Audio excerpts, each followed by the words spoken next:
The Palestinian Authority has announced the appointment of a new Prime Minister, Mohammed Shtayyeh.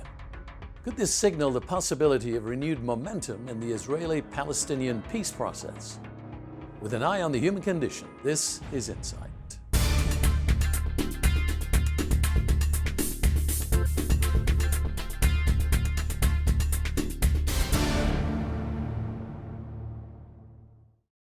The new Palestinian Prime Minister has a background in economic development and is a professor at Birzeit University in the West Bank. A long-time advisor to Palestinian President Mahmoud Abbas, Shtayyeh is opposed to Hamas, the political organization that controls Gaza. The previous Prime Minister resigned after 5 years of attempts at reconciliation with that group. This new appointment is seen as a rebuke of Hamas' intransigence. A number of years ago, we interviewed Mohammed Shtayyeh in Ramallah. It seems that his views have remained remarkably consistent. For example, I asked him to explain why the city of Jerusalem is such a contested issue. The East Jerusalem, which we refer to as the Arab East Jerusalem, it has been occupied in 1967. This occupation immediately was followed by an Israeli law that was by the Israeli Knesset 2 weeks after its occupation, where the Israelis have officially annexed Jerusalem to be part of the State of Israel, which is totally contradictory to the 242 UN resolution, which is the governing terms of reference for the peace process that we have today, starting Madrid until today.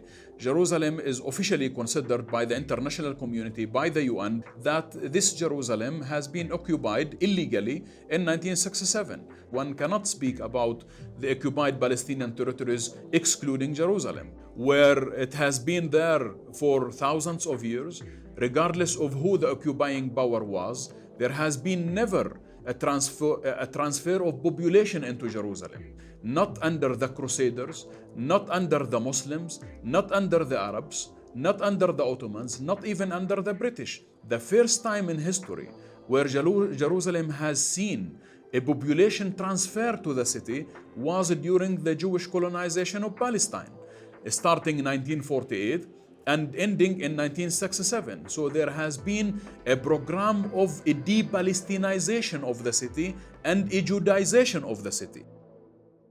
A central question in any future peace process will have to include how to settle the contesting claims of Israelis and Palestinians to Jerusalem. First of all, who decides where the borders of the city are? In 1967, this office, for example, was part of the city of Jerusalem. This neighborhood, we used to refer to it as Jerusalem. Today, this neighborhood has been taken out of Jerusalem. Why? Because the Israelis wanted less Palestinians in Jerusalem.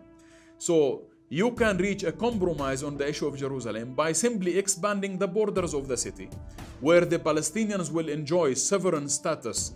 The second point is that the city, it has three main dimensions. One is the municipal service of the city. And there is no harm in having one municipality that covers East and West Jerusalem, so that the Palestinians also will be part of the service of what is provided to the Jews in West Jerusalem. The second dimension is the geopolitical side of the story, and that refers to borders, whether it is 1967 border or whether it is any new borders that can be agreed upon between the Palestinians and the Israelis. And the third dimension of the city is the religious sites. And by all means, people have to have access to these religious sites, regardless of who these people are. Today, for example, every single person on earth has access to the holy sites of Jerusalem except the Palestinians, due to the measures that have been taken by the Israelis, on top of which is the closure. So therefore, this holy city has to be an open city. In addition to Jerusalem, he described what he considers the more challenging issues. Between 1948 and 1952, 750,000 Palestinians were made refugees in the same way that the Kosovans have been made refugees.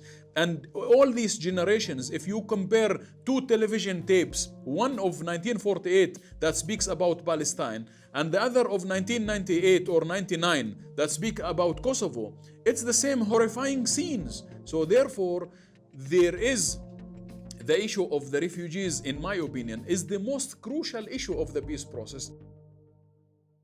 Despite all the political posturing that takes place, we do well to remind ourselves that there are well-intentioned peace negotiators on both sides, and they have worked out the details of a resolution. Of course, the continuing new facts on the ground will impose further modifications, but the basic work has been done. Menachem Klein is a professor of political science in Israel, author of many books and papers on this subject, and a signatory on behalf of Israel in peace negotiations with Palestinian officials. I recently asked him for an assessment of the current situation. History teaches me that there are turning points in history. The Israeli-Palestinian subject is out of the news. Everybody speaks about Iran, Saudi Arabia, regional affairs, and so on. But sure, it will be back. One cannot ignore it. The new generation is energetic, nationalist in its conscience. The Israeli right-wing thinks the Palestinian national movement was totally defeated by us, and that's it, the end of the story. I don't think that this is the end of the story, definitely not. In recent years, the Israeli government under Benjamin Netanyahu has been moving toward a one-state solution where indigenous Palestinians will be required to live within a Jewish state. The declaration of U.S. acceptance of Israeli sovereignty of the Golan Heights could precipitate other steps, such as Israel claiming sovereignty over the West Bank. What many nations outside Israel recognize is that the 1967 UN Resolution 242, calling for a just and lasting peace, provides the basis for the best outcome for both sides, the so-called two-state solution. A few days after meeting Mohammed Shtayyeh, I also spoke with the late Israeli Prime Minister Shimon Peres. He believed that peace was possible.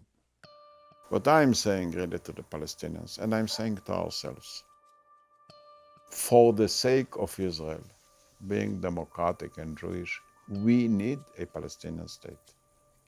Not just a Palestinian state, but a democratic Palestinian state. Not just a democratic Palestinian state, but an affluent Palestinian state. So what we have to do sincerely is to help them to arrive to the shores of democracy. The Palestinians are a highly intelligent people, and they may well become the real first democratic experience in their own world. And I think if we shall do it, we shall behave wisely. And from our point of view, the better the Palestinians we shall have it, the better a neighbor we shall have. At the end of the day, the Israelis have to realize that we are going to stay here and they have to live with us. And we have to realize that they are staying there and we have to live with them. So therefore, we have to involve, both of us, we and them, a lot of peace education for the future generations. 20 years ago, Mohammed Shtayyeh and Shimon Peres shared overlapping truths. Back then, the current Palestinian president, Mahmoud Abbas, signed an understanding outlining peace with Shimon Peres' protege, Yossi Beilin. Could Abbas's new prime minister, Mohammed Shtayyeh, work toward a similar document today? It seems that with considerate partners on the Israeli side, that would certainly be a possibility. If you'd like to know more on this subject, search keywords Middle East Impasse at vision.org. For Insight, I'm David Hulme.